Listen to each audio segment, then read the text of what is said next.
I'm back. I'm back, one of my marathon recordings, as you know. And welcome to JAAMA FM, our radio and vision station, which is online for now.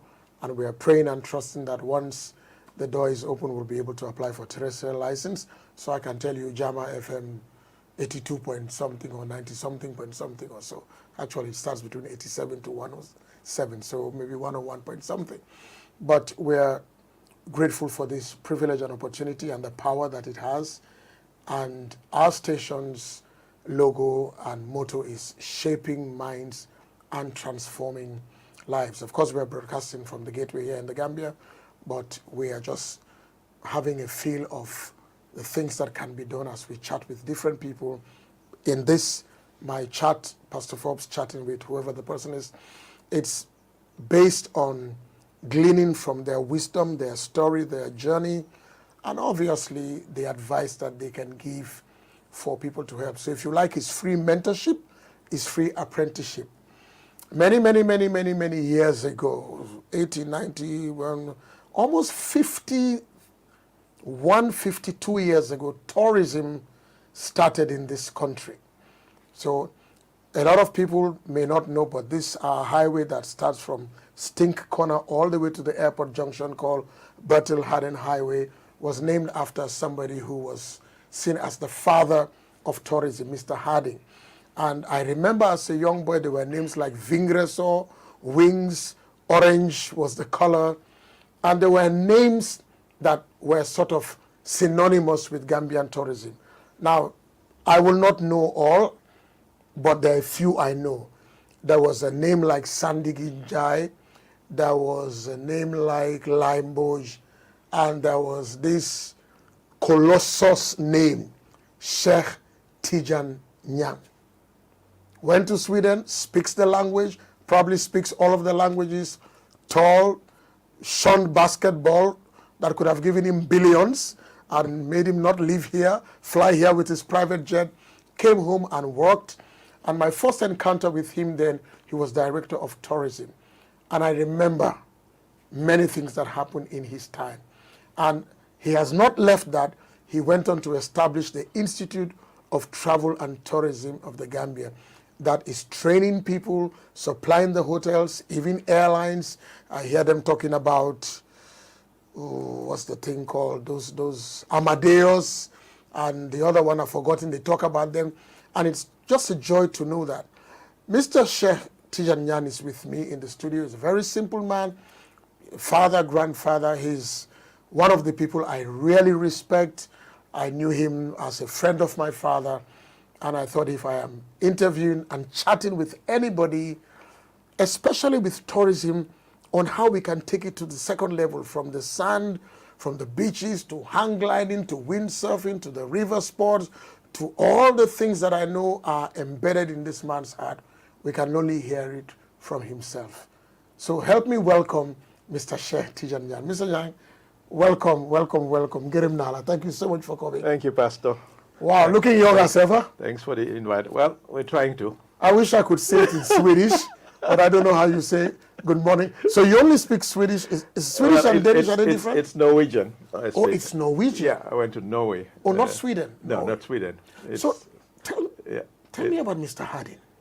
Well, Mr. And Harding, the whole thing about tourism.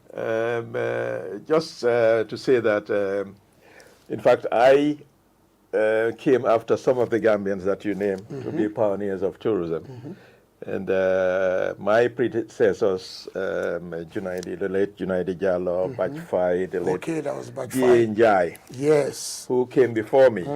Most people thought I was among the pioneers, but not. Wow. It's these people who came before me. I worked with them, rose through the ranks, and worked for 14 years and started as a tourism officer and rose to the rank to be director of tourism. What brought me to tourism, as you said? Well, obviously my intention when I was living was not to study tourism. Really? No. To start with where I began is that I was one of the founder members of a teetotaler organization called IOGT. International something Good Organization of Templars. Good Templars. Oh my gosh. So I went through that to a conference in Denmark and used that opportunity to tell the people who were well connected to say that I wanted to further my education. It was impossible at that time in Denmark, you know, to get a scholarship or to have acceptance in a school. So God so good that the connected people I had, being members of that organization, helped me to go to Norway. And I was among the first Gambians to go to school in Norway. Wow. Those who went there at the time in the 1970s were mainly seamen who retired and were based there. So I was among the first, well, the third, you could say. Wow. Baisar, formerly of the Central Bank, who was lately chairman of the board of directors of Port Authority. Babukar Baisar. Baisar. You went to Norway? Yes. Babukar, I'm going to bring you here.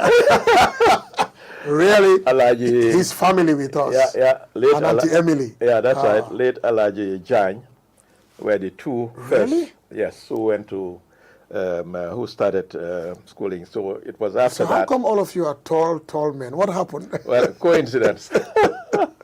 Yes. So I got the opportunity to start a school, which is the Folkai school, which is normally school that you learn languages and then it brings in people from different backgrounds to sort of take a break from educational institutes, higher educational institutes, and think about what they do.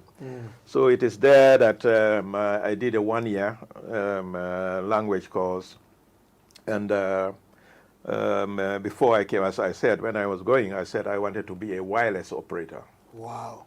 I was so interested. Was that Moscow? Yes, that's it. I was so interested in this profession that I used to sneak at night to go to the post office. The late Francis and who else? 2 or 3 people who were working there, and the people at the airport who were in that area. I had connection with them. Wow. So it so be that I did the first year, and also the second year I went to the preschool for seamen. Wow. And there you had people who were interested in doing the wireless operator course, mechanics, and all the other things that you find in a ship. So at one stage, going halfway, we went on a boat trip. And Pastor, could you believe I vomited so much? And I said, seasickness. Seasickness. And That I was said, it. This is not my field. But I managed. I completed the course for 1 year. Okay. And it was at that time that tourism was starting in the Gambia. And the university in Lillehammer was just starting a course in tourism, a degree in tourism. And that was the first year. So I could not break that training. And also the requirements they were asking, honestly, I didn't have. Yeah. But through luck, when I applied, I continued the course until the 1 year finished. And then I applied for this course. And luckily, to be honest, it was not because of my qualification, because there were so many people who were highly qualified. Yeah. And because I was a foreigner, and the first African for that matter, Wow. I was accepted. Wow. So that's how I did my tourism course, with the help of a lot of people too. Yes. That I completed this course and got a degree and started working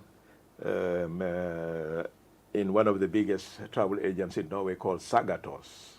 Wow. They were selling package tours to England, Spain, Greece, you name it, all over the world.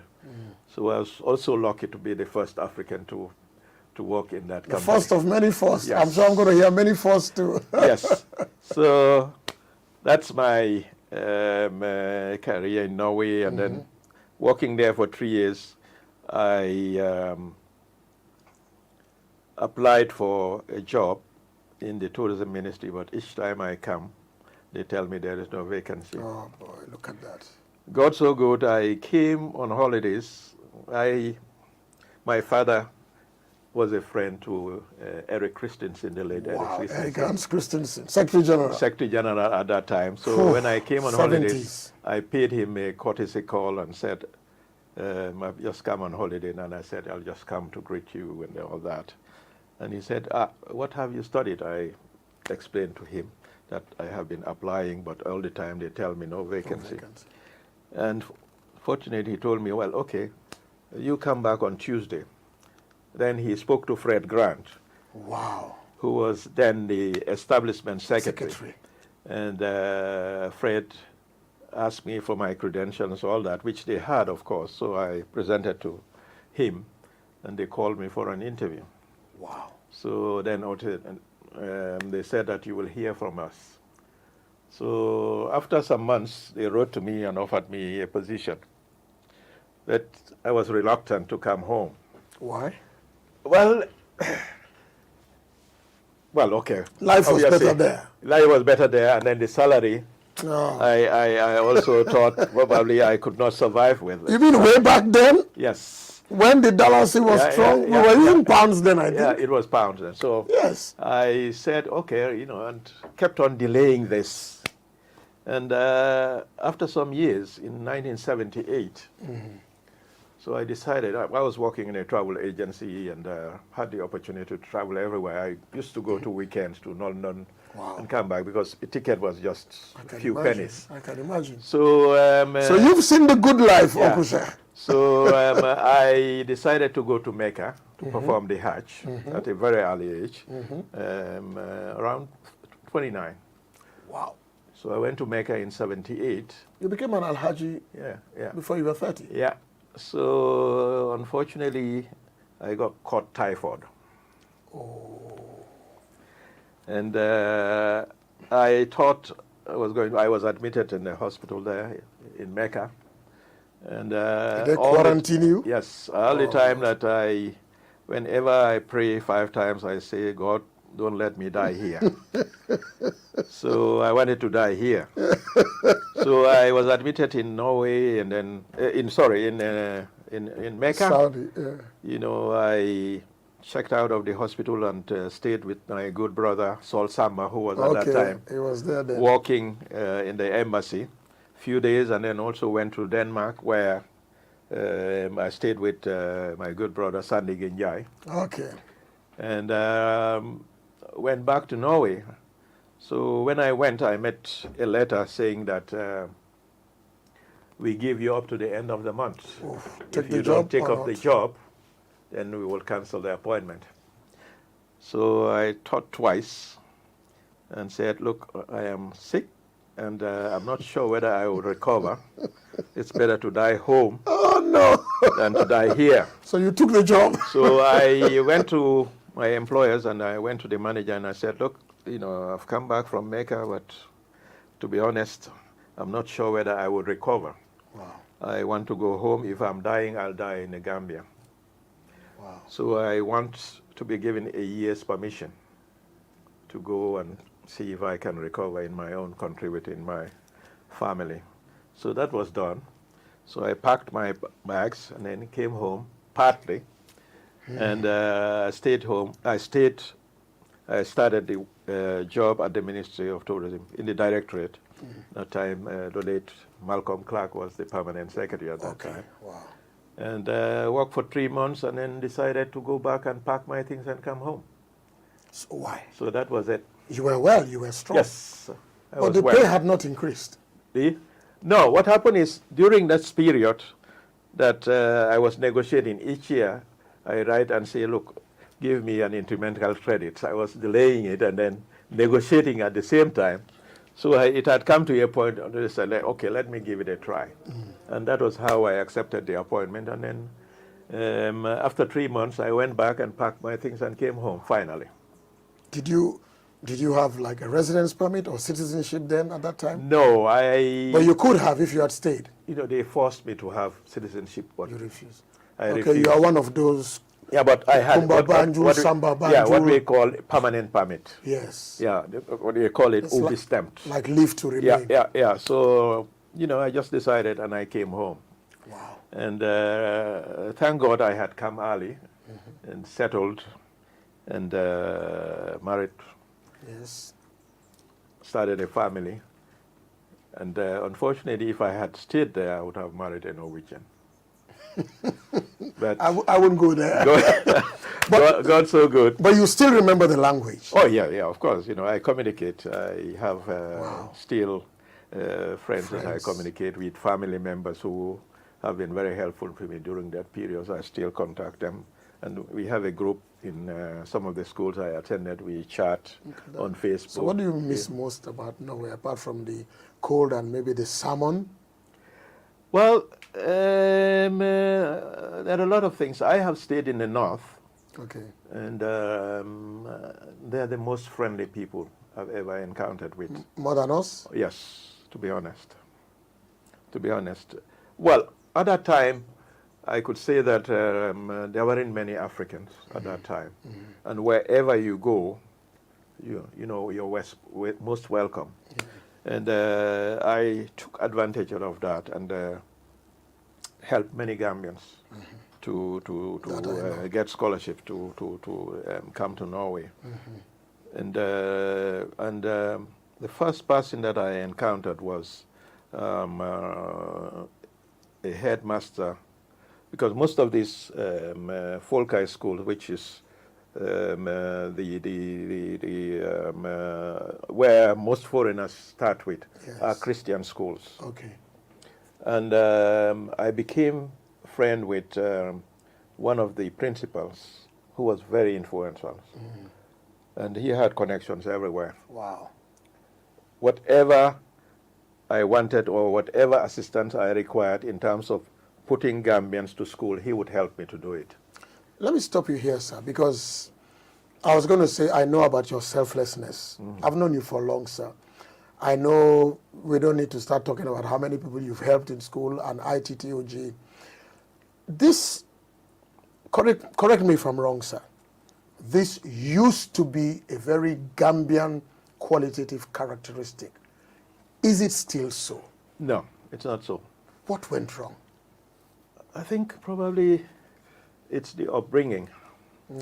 Because, the way we lived is the starting point. Yes. Because at one point, I normally interact with elders. I have so many people who are my father's age that I sit and talk with. At one point, late Alaji Dutsaho, who is a relative of mine and one of my guardians at one point, I went to him and we were chatting about Banjul yesterday. And I told him, I said, look, I went to home and look at the tiny room we stayed in our family home. We were almost 210, just to see how many we were sleeping in a cabinet and sow. Yes. And you can't believe that this is the room that we stayed. Happy and content. We stayed comfortably, and I think probably we were content with what we had at that time. But now people are just interested in having things on their own, doing things on their own, and we are leaving some of the traditions that we met. Our fathers, our grandfathers adopted. We sat and ate in one bowl. Everybody, if you were hungry, you ate, and your belly Nobody was was full. hungry. Nobody was hungry. Any door you knock on, there's not and this is something that has moved to another level. So we need to start look at things that our grandfathers and our fathers had that were very good, that we should bring back, so that our kids, look at the kids, the level of comfort they have. You build a house, you have 2, 3 bedrooms, each of them have their bedrooms. En suite. They don't wash their clothes. For us, when we were young, we used to go to the street tap, draw water before we go to Dara. When we pray early in the morning, we go and draw water, we sweep.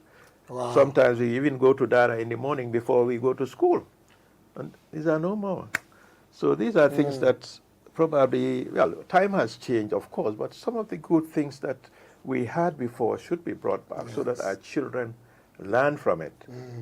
I mean, you look at today's society, look at the dress code of our children. Oof. Oh. You pastors probably, in the Muslim faith, we talk about rastas and all that, that a woman cannot even take ablution with a rasta and all that. But now you have men who are Rastafarians, you know, they have long hair, they have earrings and all that. So these are things that, you know, the trousers they wear, the utal and all that. I call it undecided trousers. You don't know whether it's going down or whether it's coming up. Does it conform to good? And these are the things that our children copy. You look at some and of sometimes they want to attend interviews wearing that trouser. That's why most of the time when people come to say that they want to do courses in the Gambia, I said, in my institute, I look at them and I say, look, I mean, in the travel industry, you have to dress well. That's right. You have to have a good appearance before you can work in the tourism industry. That's right. With the way that you have dressed, I don't think you will be part of this. And you either decide whether you cut your rastas or whatever you are doing, or you have to dress properly so that at least you are presentable. Yeah. I watched a documentary a while ago, and I sent it around a lot of groups on Singapore Airlines, how they train their crew. They even measure your eyelashes. They measure the ladies' born. I was like, really? And the woman tells them, well, you don't fit, so that's it. Yeah. Listen, so I started with Mr. Harding because I wanted to know, but let me leave that.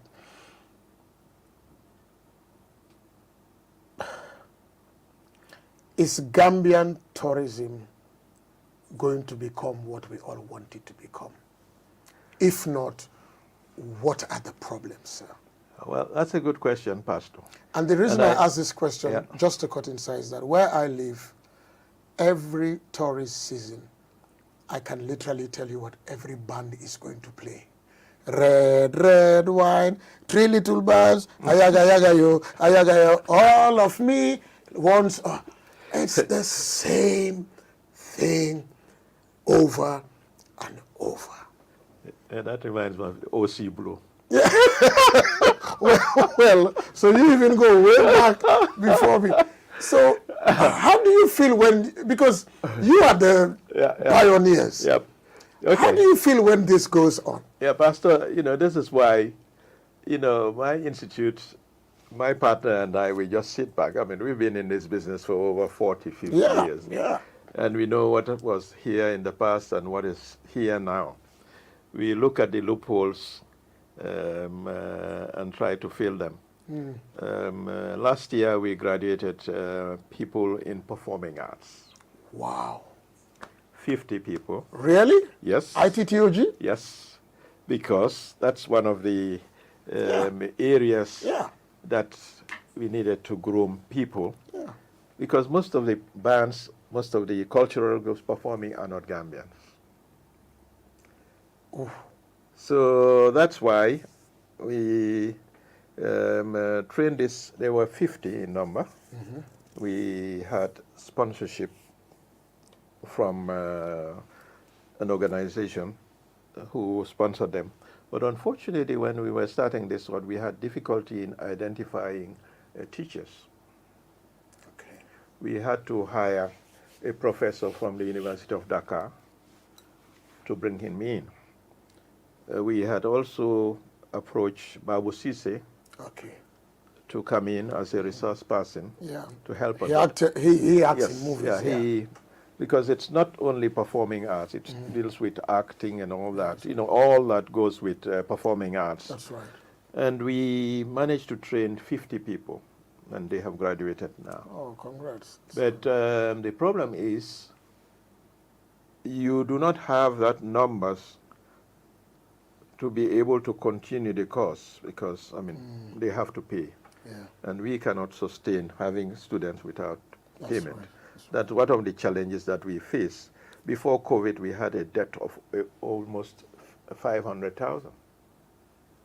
And if it was not the subsidy that we got from government, we would have gone bankrupt. Every year we had a debt of over 250, 300, up to that amount, because students are not paying their school fees. Thanks to the Minister of Tourism at that time, my good friend Hamad, made sure that we were given part of the cake, so that at least we could pay our debts and be able to manage to open again. Otherwise, we would have gone bust. But coming to your point is that we need to fill the gaps that we feel that are absent in the tourism industry. At the moment, we are encountering problems because of the recruitment of the cruise ships. Most of the good staffs have gone. Yes, restaurants and hotels. So the service that you receive now compared to the previous is has dropped. And this is one of the serious challenges. We need to ensure that we have the good staff to be able to offer good services. And that is absent at the moment. That's why we are having people who are not trained working in the tourism industry. But we also have to put regulation in place in terms of recruitment, what standards or what level you have to be a waiter, so that at least we know that every person who is in the industry is trained to do a service. Because that builds up customer satisfaction to encourage people to come back to any institution or establishment, be it hotel, restaurant. And your trainees, have you encountered attitude, entitlement, or you brush all that out of them? Well, we try to do. You know, training is one part, and adapting and also practicing is another thing. We try by all means possible to inculcate the good values into them, so that when they go out in the industry, so that they can perform. But it is very difficult, but we try our level best, and some of them do adapt. But as it is now, this is one of the challenges the sectors face. And the other one is seasonality. The Gambia... We've talked about tourism all year round for the longest time. The Gambia is unique in the sub-region, and because of the mere fact that we are called one of the leading tourist destinations in the sub-region. But if you look at other destinations, be it Senegal, Ghana, Nigeria, and all that, we have different modes of operations. We depend on package tours that are controlled from outside by tour operators. They come when they like, they determine the price they charge, they give to a hotel the sign the contracts they have. What contract they want to sign with you, you say you are 5-star, you give them your price, they say, no, this is what we are paying. And then there's the all-inclusive part of it too. That's it. I'll come to that later. But the irony is that you travel a lot to the West Coast. We have good hotels, sometimes better than the ones that you meet in Nigeria or in Ghana or so. They charge more. The service is not good as ours. And why? Because we are a tour operator dominated destination. We do not think about that. We do not think about the cost. That's why Basiru Jawara, you ask him, Alaji, why are you closing what now? He say, why should I open it? When I was getting 1965, 35 pounds, now I get 5 pounds. What's the use of opening it? We are not united as entities who own hotels. We have associations, but never are we united. You want to have full occupancy, the tour operator tells you, say, okay, give me the price of a 2-star hotel. I am 5, and give me the price. I will accept your guess. But we have to realize that in the olden days, I mean, supply and demand, they were scrambled for beds. It was good at that time, but now we have so many. Standards are going down. At the moment, to be honest, to tell you the truth, most of the old hotels that were built in the 60s, 80s have gone down in terms of standards. We had COVID, we had Thomas Cook that went and all that, Ebola and all that. Because of that, they do not meet the standards because they do not have money to pump in, to refurbish. We talked about this 419 hotel that they said it was coming during the OIC conference, which never was. I was just going to ask that. This idea that people are saying that the money that was otherwise going to this hotel, couldn't it have been used as a game changer to upgrade the hotels? And it would have been of longer lasting benefit to the country. When this guy came in, I called into a radio program where the government spokesman, Sankare and Ibrahim Asila were. And because the news said that it was 15 months that the hotel would be complete, I called and I said, well, what I learned at university was if you are building a 5-star hotel, it takes 2 years.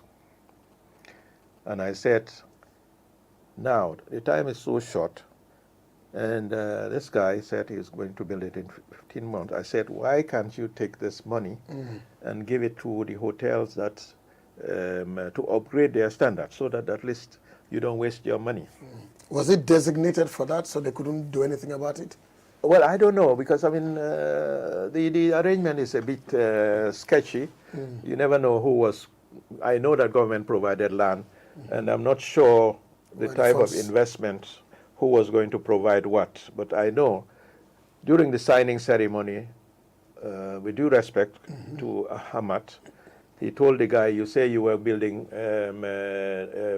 it in 15 months. I hope you will deliver in 15 months. That was on the news, and television. As Said Kamara used to say, video wedi wood. Wedi wood. So that was clear. But unfortunately, this didn't happen, and the hotels are still have not met up the standards that we require. During the OIC, some of the guests were accommodating in apartments, which is a shame. But that is what happened. They were satisfied with the apartment, but yet still, these hotels have problems. They are occupying prime land. Their standards have not met. Their standards have not met the star rating that they had before. So what are we doing? Are we going to allow them to die just like that because they have not met it? They don't have the required capital to inject into to bring it to the standard that we need. So this is something that probably. So you think we can minimize this package thing and start wooing the high spenders even within the sub-region? Yes, we can. But first we must address the issue of air access. Because here we are talking of reliability and efficiency. Because obviously, I mean, if we are talking about airline, we must talk about the cost. We have this controversy. We are going to touch the $25 thing just now. I wrote an article just about 2 weeks ago touching on this issue. When it was raised, everybody raised hell to say that, look, this is spoiling the image of the country in terms of taxes. And IATA refused to put it in the tickets. Normally, that is what is done. There is nowhere that you go and pay over the counter. One, it is the service in the sense that you fly 6 hours, you come to the airport and queue for another half an hour and all that. To pay something, and you're not sure the exchange rate and all that. This is the first experience and the last experience. So, but that's the saga. Government decided that they would also add another $5 because this $20 is already controversial. But the irony is that, I mean, the people in government should consider the benefit tourism has to this country. That's right. You look at the employment aspect, the foreign exchange earners, the multiplier effect it has in the economy. This is something that you have to look at when you are increasing taxes, especially when IATA tells you that this figure, you have exceeded that, we cannot increase because of that. We need customer satisfaction in this area, so we cannot do that. I mean, and then you also have competition. Yeah, you have competition, and that when we went to Nigeria, that's just about 4 weeks ago, we went on a promotional tour, and obviously everybody was talking about the high cost of tickets. So if at all you have this problem, I mean, you look at it and see, look, I mean, you want to encourage volume. The more people come, the more money you have. As much as it is little, you encourage them to come in numbers. Consistency. That's it. And it will grow. But that's why the caption of my title is government either to kill tourism or do something else. Because, I mean, it's affecting the livelihood of most of our people. I said that the 25,000 people working in the tourism industry directly, there was a study done. It says that all these persons, everybody supports between 5 to 7 people. So 125, almost That's 175. It. So you kill tourism, you kill all of us. So that's why I am so vocal, because whatever I have it in tourism. And I will never stop complaining when things go wrong, because, I mean, it affects me, you know. But this is something that government has to think about, to look at the livelihoods of people. Wherever they're increasing taxes, they'll review. The sector has not been doing well, despite the fact that every time you talk about growth, the number of tourists coming and all that. But let us not look at numbers. Tourism is a sector that is meant to alleviate poverty. That's why whenever we talk about tourism, we look at the triple bottom line. It's the economic, the environmental, and the social. In terms of the environment, when we were starting tourism development in this country, the first thing we did was to demarcate the tourism TDA. Wherever we have a group of hotels, we had what we call clusters. In that cluster, you have bandolas, you have taxi drivers, you have restaurants, you have bars. That was meant to create employment for people. So what now? I can see the picture now. That's it. Wow. So that is the concept that we had.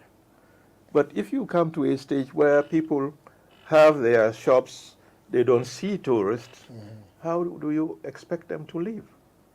What is the mindset really? And I want to be fair here, because I'm not thinking greed. What's the mindset behind all-inclusive tourism? Well, all-inclusive is very popular in the world now. But you have to look at the situations of each country if we are able to absorb. In the sector, we talk about linkages and leakages. Here, we're talking of a package that consists of bed, breakfast, dinner, transport from airport to hotel, among other things, drinks included. When it was started here in the Gambia, I and a lot of others, my partner Adam Abba, we were part of a tourism concern, an organization that we started. We campaigned against it. And, is that the FTI days? Yes. And we had the support of all the vendors and stakeholders. And government made a study. I think late Andrew Silva was the chair. I can't remember. I had a report, but fortunately I've lost it. and government recommended that it should be banned. Yeah, I remember. And recommended that wherever it is going to be done, it has to be separate from the cluster that we had already built. Okay. That was the recommendation. But after some years, well, it's very popular worldwide, but yet still, I mean, it was brought back, and the outright is still on. What happens in other countries? Because the problem is, I mean, obviously one has to look at the economics. We import most of the commodities that tourists eat, drink, whatever. And that is also a disadvantage. Here, you have to source local so that at least the little bit of the cake filters down to the grassroots. The complaint, the drivers and then the vendors in the craft market saying that they are not seeing the tourists because They're yeah. And pre-planned package. That's it. So this is the issue that we have now. Whether government is going to decide to change course based on the recommendation that we had before, I don't know.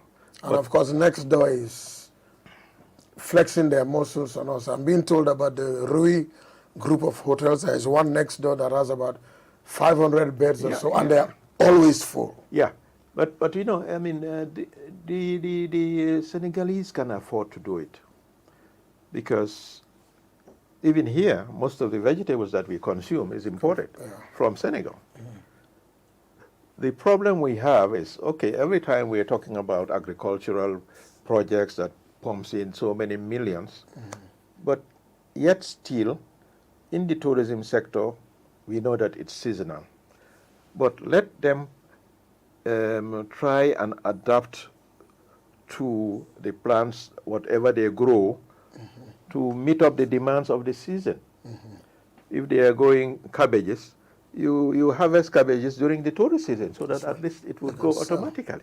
Whatever you're harvesting, so that at least we won't import from Senegal. Then at least we would gain part of the benefit. But if at all you wait until November, they say there is shortage of cabbage, they import it, then it's a leakage. It's a leakage from what you earn from tourism. So these are the pros and cons of tourism. Wherever you import, it means the little benefit you have, it's going out in form of foreign exchange, in form of import. Tourism itself is an import. It's an export. Yes. Because you pay and then come and consume. That's right. So this is the understanding that we need to have. So even if we had a situation where you now had tourism ambassadors, the likes of now Mr. Minte and Gina and people like that, will it still, Miss Gambia, will it do anything because you're coming back to the same? We have to address our problems first. Yes. The good thing is that, Pastor, we know our problems. We have talked over it all the time. But the problem is implementation. Whenever you go to a stakeholders forum, you talk about this, they tell you this is the answer. But it's not. We don't implement. Nobody implements it. That's a problem. And we've done all the study tours and everything. You know, with air access, I was the lead consultant for the air access study. We did it. It's getting to 2 years, 3 years now. We've submitted. They've paid me a lot of money. I've eaten that money finished with all the others. Up to now, we have not submitted. If we are to review that report again, it would entail another cost. So these are the things that we need to look at. Whenever you do a report on something, you submit a report, we have to implement and follow up. But every time doing studies, going back to the good old days and look at things that, I mean, we have talked about and have good recommendations made. You have so many good reports. The studies that we have, the best from the master plan to strategic studies, you name ecotourism, responsible tourism policy. We are one of the first to have responsible tourism studies, policies after South Africa. Really? Yes, the Kaliba Senghor, the Habib Drame, Adam Abba were part of the first team that went to South Africa when the tourism, worldwide tourism policy was drawn. And we, after South Africa, we're the second country. And yet still, we're just wasting resources on so many things that we need to be Uncle practical. Sheikh, my heart always goes out to somebody like Bax Toure. Because Professor. Uncle Bax, I'll have to have him here. No. And just leave him with the camera. Uncle Bax told me once, and I checked it, the shortest non-stop air distance between Africa and continental America is Banjul to Miami. That's it. Yeah. Why don't we have a flight? Mr. Bax has engaged us. In fact, at one point, my partner, Dr. Ba, went with them to to Miami. He's told me, he showed me pictures. Yes, and they have signed agreements, both with the Civil Aviation Ministry of Tourism. My friend Hamad was there, but up to now. Implementation. Yeah. So, I mean, we need to, we've engaged them fully. Bax has always been on the run, trying to find new initiatives. Because we are flying, we either go by road to Dakar and then take Delta to JFK, and when we can do directly Banjul to Miami. Yeah, in fact, I was communicating with him just when I was, I think before I went to Nigeria, about renewing this thing. He said, well, it's open. Wow. So, but some of these initiatives, sometimes what I hate in this country, because if you are so active like I am, every time you put recommendations, Mr. Sabi. Like Mr. Bax, every time he comes with so many good initiatives. I know. Sometimes he involves government agencies. They start 1, 2, that's where it stops. Sometimes you look at personalities. I mean, this is our country. That's right. That's what I say always. I say, look, for me, I'll never give up. Whatever I feel is right in tourism, I'll say it. You call me opposition, you call me the haters of government or whatever, I don't care. This is my country. I love my country more than those who call me haters or opposition. Because, I mean, whatever is good in tourism is good for me and all the others. So I don't care whatever name you call me. This is my country. But you are not giving up, sir. I am not giving up. I'm not giving up. And I'll never give up. As we begin to wrap up, sir, is there any one male or female trainee from ITTOG that when you see them now, local or global, you tell yourself it was worth it? I know there are many, but any two? Let me just start with this one. We brought in Emirates Airlines here to recruit our students. I remember that time. And we had almost more than 100 applicants who applied. And Pastor, I spent almost 13 hours behind bars to be charged for human trafficking. Where? Now you have 9 Gambians, if not more. And that was the end of Emirates coming here to recruit. What? Yes. And I remember that time. My Senegalese partners and some of the Emirates guys, 13 hours.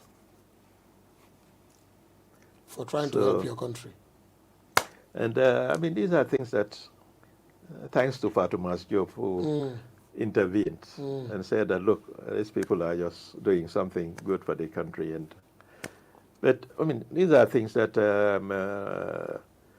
you look at it and see, are these people interested in the advancement of the country?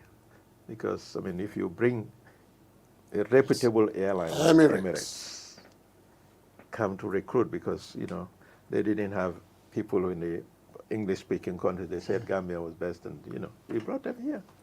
And that is what you get out of it. Well, we have so many people who went through our ITTOG, and We can talk of Ngone Pane, Mar Nyang. Yes, Mar was one of our students. Gambia participates? Yes. He also taught, Ngone also taught. All right. Yes, and who else? You know, so many of them. Wow. I can't remember. You have some people in the NEA. Abdullah Kujabi is one of. We're going to look for one or two of them and hear their story. So many people who are working in the travel industry, in travel agents.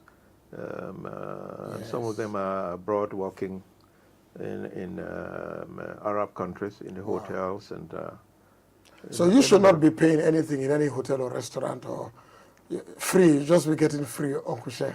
Well, I do not go out that much unless I am invited or I invite people. It's not, you know, our specialty also is not restaurants. Okay. And it's a hotel school that are specialized, but we have started a new course, cookery and pastry. And we had the opportunity to get funding from a Spanish organization to train 30 vulnerable women, some of them who had problems in marriage, some of them who went back way and came back, people with different problems. We train them in cookery and pastry so that we can give them a livelihood skills. Yes. And they graduated from that. We got another funding and put them through business skills. And now we are looking at the third phase to see if we can get funding to support them with microfinance. Wow. So we call it No Woman Left Behind. No woman left behind. Yes. Wow. So we have managed to rent a place just near opposite the apple tree where we've opened a restaurant for them, set them into cooperatives so that they can start on their own running the restaurant and earning money. Luckily, they've just got a contract at the Bigelow Clinic to be catering for them.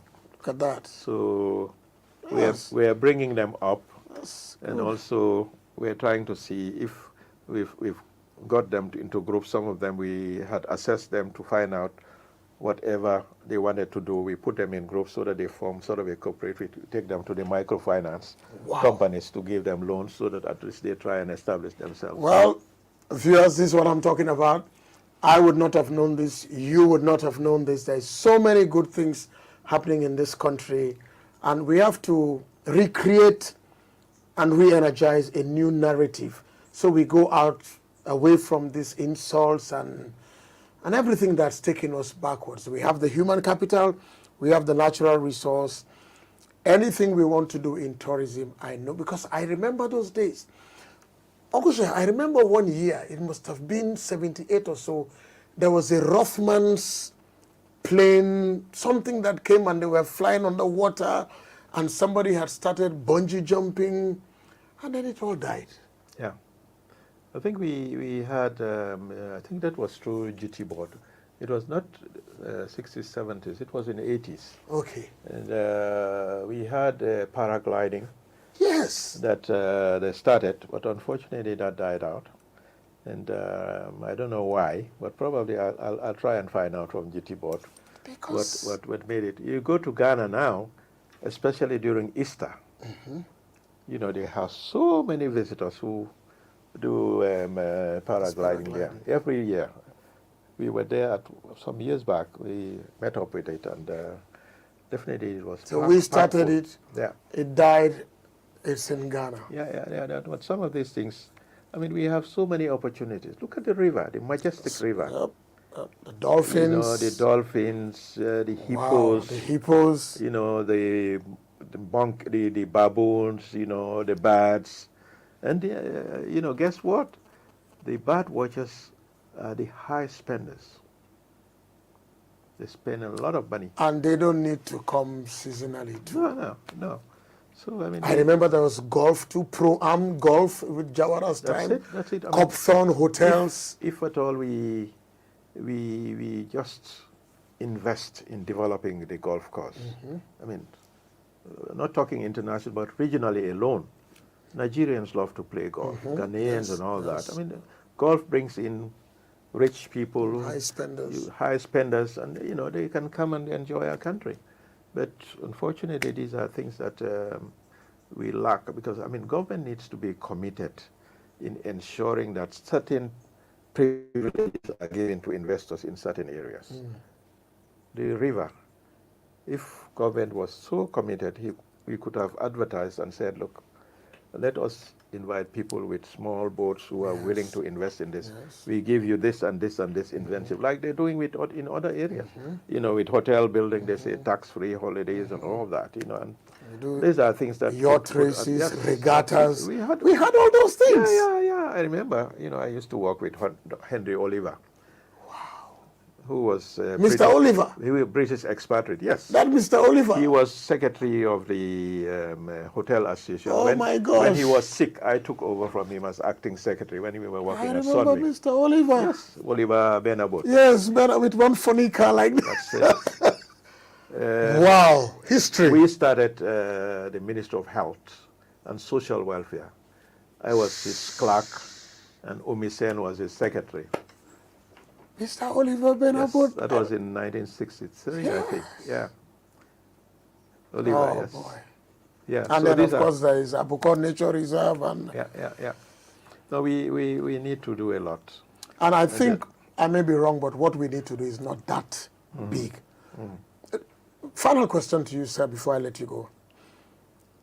Overall, is tourism better left to the private sector and given the requisite incentives, or do you think government should always come in back? No, whatever you do in tourism is a private sector led. All that government needs to do is to create an enabling environment. The enabling environment starts with taxes.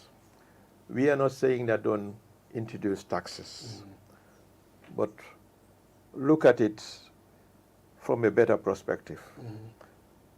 Look at it from what other people are doing. You cannot compare yourself with competitors, because the Gambia is a small country. We don't have the volumes.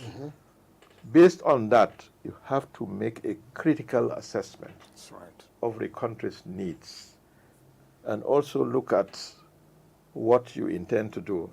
Start small and create or open the gates. Let people come in numbers.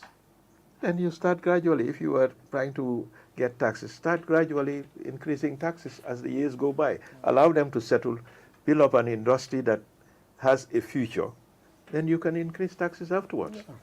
But we want to eat it now. That's it. You create employment, the government gains revenue, publicity, so that more people will come. That's how you do it. Consistency, but not Johnny. It doesn't work that way. It doesn't work that way. We know government has problems, but yet still, think about sustainability. And it's a market whereby if you increase these things, the people go next door, and their money goes with them too. Whenever you increase that, you think about the repercussion it has.